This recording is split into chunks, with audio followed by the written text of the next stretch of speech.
¿Qué tal? ¿Cómo están? Nos reencontramos, este espacio ya tomado, ya no voy a decir que nos vamos a tomar para hablar de literatura, y en este caso, acá tenemos el último libro de Patricio Jara, ahí vamos a llegar con la imagen, que es la historia del piloto Pardo.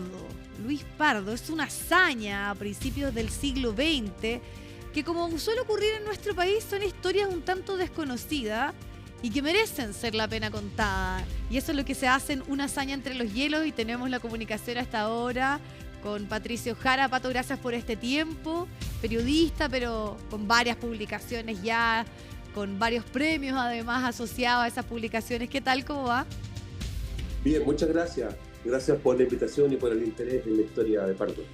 Sí, el interés por una historia, bueno, pasa, por ejemplo, incluso con el fenómeno Francisca Solar, ¿no? Con el buzón de las impuras, que hay ahí una historia que ella reconstruye y que no era del todo conocido, que es como un poco esa cosa que tiene la historia oficial de nuestro país, que va dejando algunos personajes olvidados en el camino y que son personajes que vale la pena como resaltar, y eso es un poco lo que tú haces acá.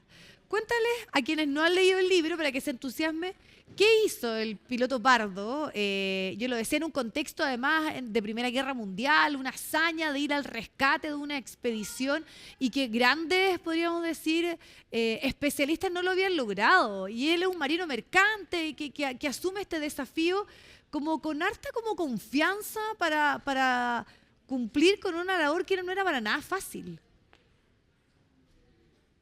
Sí, o sea, la historia puede resumirse como el viaje de una tripulación en una escampadía en un barco chileno que va al rescate de uno de los náufragos de una expedición antártica que lleva un año perdido con el barco destruido, y tienen la única opción de rescatarlos, ¿verdad? Después de varios intentos, y es con un poco confiando en la pericia que pueda tener el piloto Pardo, que es conocedor de esos lugares junto a su tripulación, ¿verdad? Estamos hablando del polo, ¿verdad?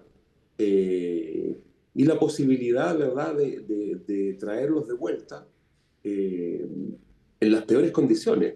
No era un barco preparado, Sí. eh, no era un barco que tuviera, digamos, el mínimo, o sea, no tenía ni luz eléctrica.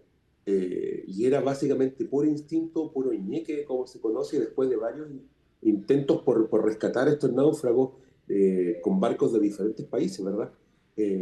Y el piloto Pardo, que es un navegante de la zona, ¿verdad? Recibe la orden del presidente entonces, Sanfuentes, para que vaya con un grupo de voluntarios. De hecho, el gran tema con Pardo es que él se despide de su familia Mm. porque no sabe si va a volver, que ni siquiera tiene que ver con que si lo va a lograr, porque Sí. un gran tema, considerando el paisaje, ¿verdad? Y los icebergs y los témpanos, que como lo mismo, pero las mareas, las marejadas, 20 grados bajo cero, lo primero era saber si los iba a encontrar. Segundo, si los iba a encontrar vivos. Tercero, si era capaz de traerlos de vuelta. Claro. Porque, claro, es un viaje de ida y vuelta, ¿verdad? Y que se conoce muy poco, porque, claro, la expedición de este navegante irlandés, el Shackleton, ¿cierto?, conocido mundialmente, ha ido dejando a un lado la figura de Pardo, y que finalmente la epopeya, ¿verdad?, la gran proeza o gran parte del mérito que tuvo Shackleton no se explica sin la figura de Pardo, que fue el hombre que condujo la embarcación por el lugar preciso para rescatar a su gente. Si no, la expedición de Shackleton hubiera sido una más de Exacto. tantas que se perdieron en el polo. Claro, eso es lo más increíble también, de que conocemos de esa expedición, pero hubo un rescate que estuvo a cargo de un chileno y que grafica también lo que significaba para él esa carta que le manda a su papá, ¿no? Diciendo que no sabe qué va a pasar, que incluso Sí, puede morir, que tiene que hacerse cargo de su señora y de sus hijos.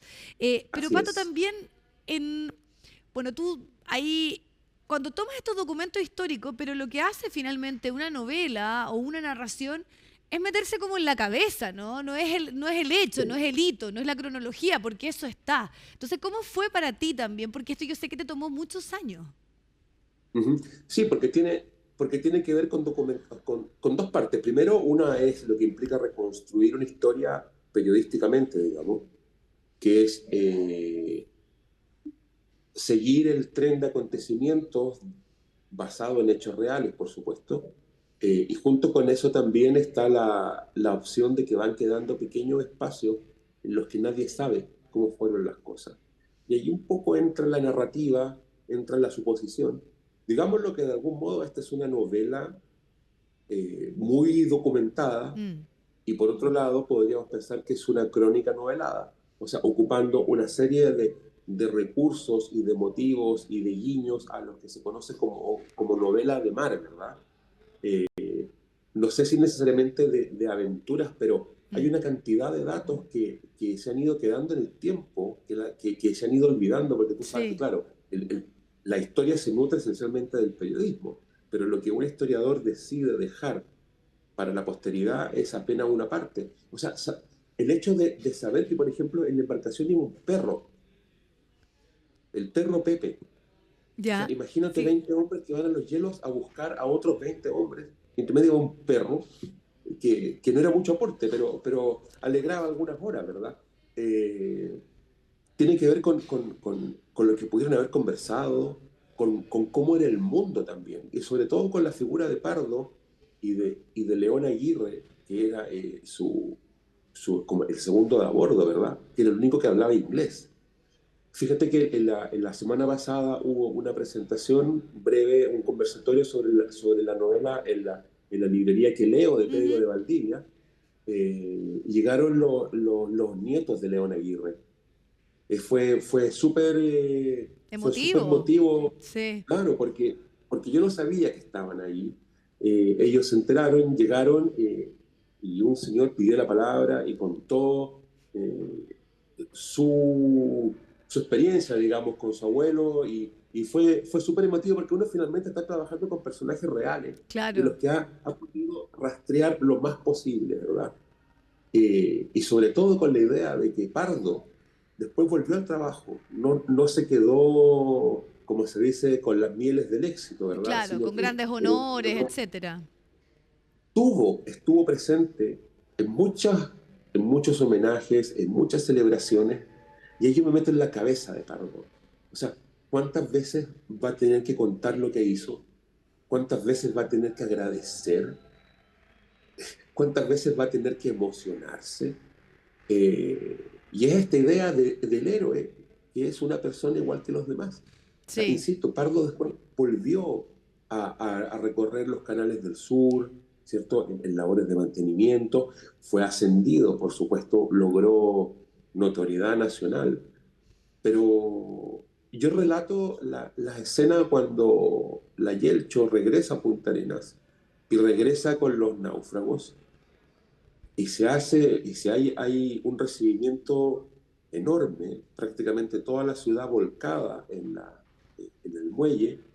Y yo cuento que los marinos se van yendo a sus casas, se van, evidentemente saludan, festejan, pero hay un momento en que hay que irse a la casa, ¿verdad? Claro. Y hasta el perro se va a la casa. Y los bañan, ¿verdad? Ese era el Y la máximo vida honor ahí, sigue. bañar al perro, ¿no? Claro, claro, y la vida sigue. Sí, Ese hecho, o sea, hasta qué punto un héroe puede vivir de héroe toda la vida, o hasta qué punto es sí. un hombre frente a una circunstancia que lo puso a prueba, pero siguió. Bueno, en la novela se cuenta una serie de elementos también, porque esta es una expedición científica que traía películas filmadas y también traía placas fotográficas. Y ellos quieren presentar, hacer una primicia mundial con lo que encontraron, ¿verdad? Con estas filmaciones, con estas fotografías. Y resulta que en pleno momento de guerra, ¿verdad? Solo los alemanes tenían un proyector. Y los ingleses, por supuesto, no le iban a pedir a los alemanes un proyector. Por lo tanto, hubo que apelar al ingenio Mm. de algunos marinos, ¿cierto? De algunas personas para poder presentar estas imágenes. Y es lo que se cuenta también en la novela. Sí, y además que me quedé pensando en lo que tú explicabas, ¿no? De qué ocurre ya después en ese regreso, ¿no? En esa vida que se vuelve ya más cotidiana, más mundana, luego de todos los honores, de todo el Ujú. éxito. Y que es algo que tú puedes extrapolar a muchas cosas, una hazaña deportiva, en la política Por supuesto. también, en qué sé yo, cuando tienes que lidiar con que más allá de algo que tú trabajaste, que era difícil, lo logras, después hay otro camino y ahí es donde lo interesante que es el trabajo de meterte en la cabeza y como indagar un poco en qué puede ocurrir en una persona en una circunstancia como esa. Y Pero lo otro además acá que encuentro que tú tomas y que es un riesgo bien importante, no sé si tienes tú alguna preparación en expedición, en subir los cerros, en el hielo, en el frío, porque narrar un poco eso no es simple, no es sencillo. no, no. Bueno, yo soy antofagastino, vengo de otro tipo de desierto, ¿verdad?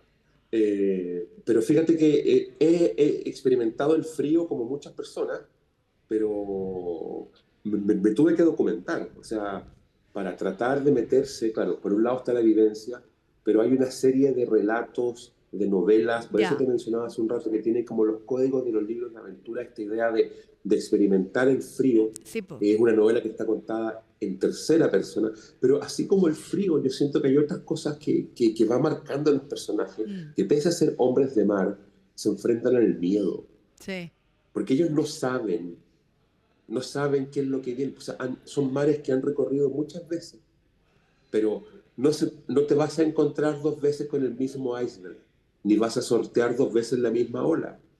Y la novela tiene mucho que ver con eso. exacto. La novela, la novela tiene mucho que ver con esta idea que es una tripulación eh, y, que, y que evidentemente hacen lo que sienten que tienen que hacer, enfrentados un poco a esta posibilidad, como hablábamos al inicio, de que les vaya mal. Y que les Exacto. fuera mal significaba muchas cosas.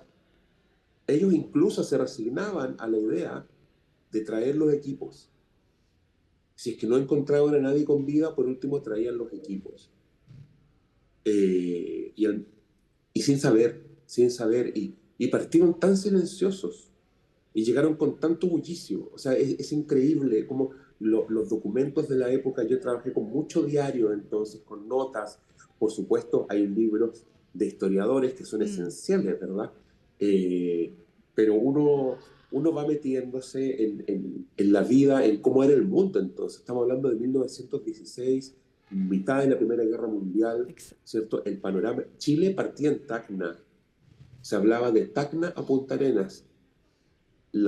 Gran parte de los militares de entonces, en general de las Fuerzas Armadas, habían sido veteranos o eran veteranos de la Guerra del Pacífico. exacto, sí. Algo que nos cuesta un poco imaginar ahora, porque uno se podría imaginar a alguien muy viejito, ¿verdad? Pero no, era gente que tenía Mm. 50 años. Sí, y lo importante que también es para, sobre todo, bueno, en la actualidad y las generaciones posteriores, el conocimiento también. Y por eso es distinto un poco lo que tú haces, que no es el documento histórico, incluso no es el documento periodístico, que tal vez tiene los detalles, sino acá también cuando uno juega con la narración, que uno se involucra de otra manera en este tipo de historias. Cobran otra relevancia, sobre todo porque yo creo que están esos temores y esa como lógica de la cabeza, de lo que le puede pasar a un ser humano al experimentar una situación como Sí, esta. Pato, te quiero agradecer el tiempo, se nos pasó volando, siempre pasa un poco lo mismo, pero yo creo gracias que a quedaron ti. todos entusiasmados con conocer este Súper. libro. Excelente regalo, además, se lee muy rápido, se disfruta, así que gracias por el tiempo y la conversación. Gracias a ti. Ujú. Chao, que estés muy bien. Ahí está Un abrazo, muchas entonces. gracias. Chao, Pato. Que estés muy bien, Patricio gracias. Jara con la historia del piloto pardo, esta hazaña entre los hielos de Penguin de la editorial Alfaguara, así que ya disponible obviamente para poder disfrutar y también puede ser, yo les decía, una buena alternativa, un buen regalo. Que estén muy bien, nos vemos pronto en la próxima.